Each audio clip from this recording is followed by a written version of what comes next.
4. Saya Amelia Ganesha Firani dari absen 2. Saya Laiful Nakia dari absen 15. Saya Gibran Latifari dari absen 13.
Aku bakal membahas tentang vertebrata. Apa sih vertebrata? Vertebrata itu hewan yang bertulang belakang.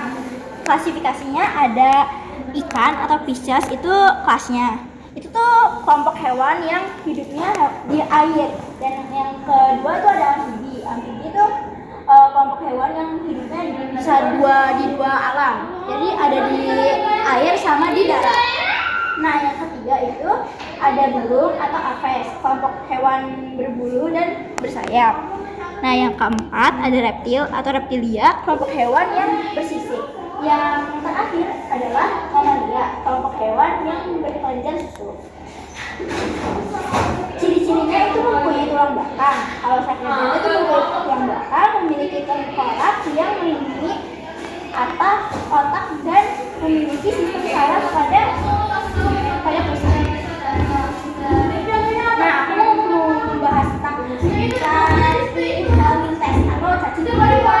Ciri-cirinya itu ada tubuh bulat bilateral, simetris, tidak memiliki darah, alat pencernaannya belum sempurna. Terus dengan alat pencernaan belum sempurna dengan satu lubang yaitu mulut, alat ekspresi berupa salapi, klemsel. 5. Sifatnya trifoblastik, di mana tubuhnya terdiri atas entoderm atau lapisan dalam, ectoderm lapisan luar, dan mesoderm lapisan dalam. Assalamualaikum warahmatullahi wabarakatuh. Perkenalkan, nama saya Nafisa Karamagani dari absen 29. Hari ini saya akan mempresentasikan Porifera dan Coleopterata dari kelompok 2. Jadi, apa sih Porifera? Porifera itu berasal dari bahasa Latin yaitu porus atau porifer yang artinya membawa, atau spon adalah hewan multiseluler yang paling sederhana. Ciri-ciri morfologinya itu tubuhnya tuh berpori. Habis itu ada tubuhnya tuh pori asimetri atau tidak beraturan, meskipun adanya simetri radial, berbentuk seperti tabung, vas bunga, atau mangkuk. Terus ciri-ciri anatominya tuh memiliki 3 tipe saluran air, yaitu askonoid, sikonoid, dan leukonoid.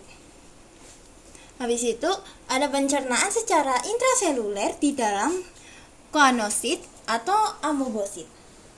Yang ketiga, Porifera itu hidup secara heterotrof dan makanannya adalah bakteri dan plankton.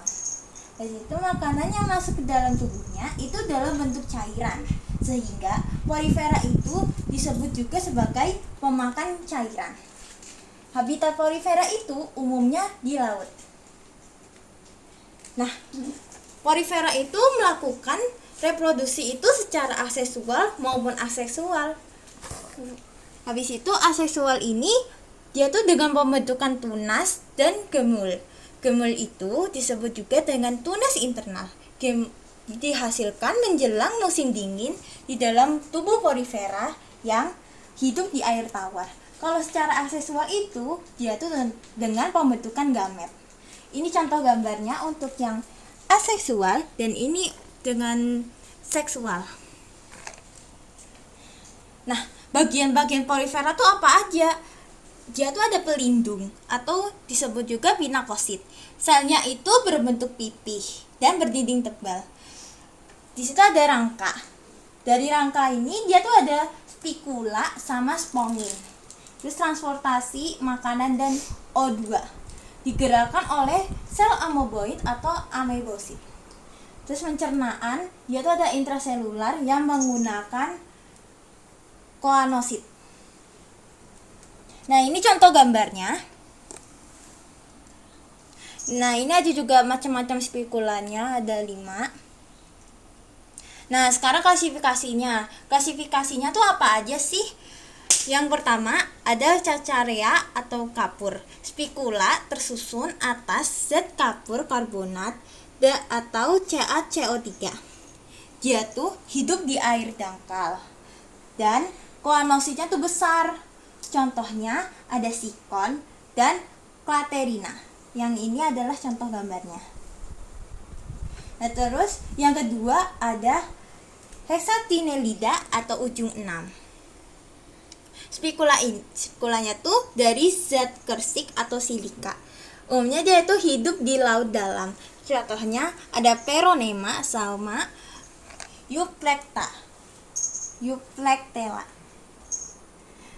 Yang ketiga ada Demospongia, yaitu spons tebal. Yaitu umumnya tidak berangka karena tersusun dari serabut spongin. Memiliki saluran air rumit seperti spons. Contohnya ada Spongilia, Euspongia, Mollissima, dan Hippospongia equina. Peranan porifera itu ada beberapa jenis porifera, Spongia dan Hippospongia, yaitu bisa digunain sebagai spons mandi. Zat kimia yang dikeluarkan memiliki potensi sebagai obat penyakit kanker dan obat penyakit lainnya. Ciri-ciri Coleanterata itu dia tuh hewan berongga yang disebut dengan gastrovaskular yang bertugas sebagai usus dan pengedar zat makanan. Memiliki tentakel dan penyekat yang disebut nematocyst. Terus hanya ada lubang yang berfungsi sebagai mulut. Umumnya hidup di dalam air laut. Tubuhnya tuh berbentuk simetris radial, tidak berkepala, namun dia di dinding terdiri atas 2 lapisan atau diploplastik, yaitu ada epidermis dan gastrodermis. Pada tubuh Coleanterata ada 2 macam, yaitu 1 polip atau berbentuk tabung. Yang kedua ada medusa atau berbentuk payung. Untuk reproduksi, dia ada aseksual dan seksual. Untuk aseksual, dia pembentukannya tuh pembentukan tunas pada polip. Kalau seksual itu, yaitu pembentukan gamet pada medusa. Nah, dia juga mempunyai tentakel yang berfungsi sebagai menangkap mangsa dan memasukkan ke dalam mulut. Tentakel ini juga memiliki cnidosit atau cnidoblast. Cnidosit ini dia memiliki nematokis. Dan ini adalah contoh gambarnya. Sekian dari presentasi saya. Mohon maaf apabila ada kesalahan kata. Wassalamualaikum warahmatullahi wabarakatuh. Aplikasi dari porifera. Yang pertama ada Calcarea atau kapur. Spikula tersusun atas zat kapur karbonat. Hidup di dangkal dan koanositnya besar. Contohnya ada sikon dan klater. Yang B adalah hexatinellida atau ujung 6. Spikula dari zat kersik atau silika, hidup di laut dalam. Contohnya peronema dan Euplectella. Yang ketiga ada Demospongia atau spons tebal. Umumnya tidak berangka karena tersusun dari serabut spongin, memiliki saluran air rumit seperti spong. Contohnya Spongilla dan Euspongia dan Mollissima. Reproduksinya terjadi secara aseksual dan seksual, dan bentuk tubuhnya polip atau berbentuk tabung, dan medusa berbentuk payung. Ciri-cirinya yang pertama, hewan berongga yang disebut gastrovaskular yang bertugas sebagai usus dan pengedar makanan. Yang kedua, memiliki tentakel atau lemak yang disebut dengan nematosis. Yang ketiga, memiliki lubang yang berfungsi sebagai mulut. Yang keempat, hidup dalam air laut. Yang kelima, tubuh berbentuk simetris radial, tidak berkepala, dan dinding terdiri atas dua lapisan, yaitu epidermis dan gastrodermis. Selanjutnya ada nematomites. Nematomites ciri-cirinya ada yang pertama, tubuhnya berbentuk bilik atau bulat panjang. Yang kedua, tertutup lapisan bilik atau kutikula. Yang ketiga, tidak bersegmen, tripoblastik pseudostelomata. Lalu mempunyai mulut, anus, dan tidak berkaki dan cilium. Terakhir, kelaminnya terpisah dan dan klasifikasinya menurut Ascaris lumbricoides atau cacing perut. Yang kedua ada Asciloma duodenale atau cacing tambang dan Anisakis. Yang terakhir ada Mollusca atau hewan bertubuh lunak. Ciri-cirinya yang pertama bertubuh lunak, kosmopolit yang artinya ada di mana-mana. Yang kedua mempunyai sistem pencernaan, peredaran, pernafasan, ekskresi, saraf, otot, dan reproduksi yang terbungkus dalam suatu intel. Lalu klasifikasi Mollusca ada yang pertama Pelecypoda yang ciri-cirinya mempunyai insang berlapis-lapis dan bercabang sepasang, tubuhnya simetris bilateral, pencernaannya adalah esofagus, lambung, usus, dan kelenjar. Yang kedua ada Cephalopoda, kakinya terdapat di kepala, bergerak lambat dengan tentakel, sirip dan cepat cara menyempatkan air, warna kulit berubah sesuai lingkungan karena zat pemakan pada kulitnya. Dan berikut adalah contoh dari Pelecypoda yang ini dan Cephalopoda yang ini. Ada Annelida. Annelida itu termasuk cacing. Klasifikasi Annelida ada Polychaeta atau cacing berambut banyak. Yang kedua ada Oligochaeta atau cacing berambut sedikit, dan Hirudinea yaitu lintah atau cacing tidak berambut. Kemudian ciri-ciri Annelida, yang pertama memiliki segmen seperti cincin. Yang kedua tripoblastik selomata. Yang ketiga simetri bilateral. Yang keempat memiliki sistem pencernaan yang lengkap. Yang terakhir hermafrodit. Selanjutnya ada Arthropoda. Arthropoda memiliki klasifikasi yang pertama Crustacea, yaitu golongan udang dan kepiting. Yang kedua Arachnida atau golongan laba-laba. Yang ketiga Myriapoda, yaitu golongan lipan. Yang terakhir Insecta, yaitu serangga. Selanjutnya ciri-ciri Arthropoda. Yang pertama tubuhnya berluas-luas.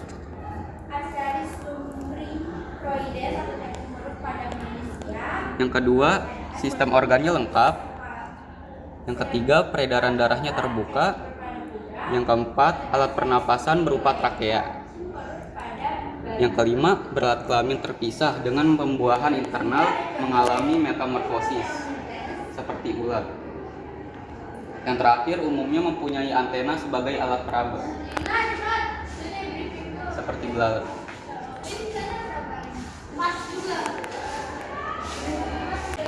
Selanjutnya yang terakhir ada Echinodermata. Apa sih Echinodermata itu? Kita mulai dari ukuran dan bentuk terlebih dahulu ya. Terdiri dari oral. Oral itu yang memiliki mulut dan aboral tidak memiliki mulut. Yang kedua ada cara hidupnya. Makanannya bergantung pada jenisnya. Makanannya misalnya kerang, plankton, organisme yang mati atau membusuk. Yang ketiga ada habitatnya. Besar di dasar laut dari daerah pantai sampai laut dalam. Nah, klasifikasi dari Echinodermata itu ada 3. Yang pertama Echinoidea. Yang kedua Crown of Thorns starfish. Yang ketiga ada Crinoidea. Kita mulai dari yang pertama dulu. Echinoidea berbentuk bola atau pipi tanpa lengan. Permukaan tubuhnya berduri panjang, pergerakan oleh duri kaki ambulakralnya. Yang ketiga ada Crown of Thorns starfish. Contoh Echinodermata. Ciri-cirinya kadang-kadang menimbulkan kerusakan pada batu karang. Nah, yang ketiga itu ada Crinoidea. Ciri-cirinya tubuhnya bertangkai, lili laut, dan tidak bertangkai. Ada juga yang tidak bertangkai, laut berbulu. Yang ketiga tidak memiliki duri. Yang keempat menetap pada kedalaman 100 meter.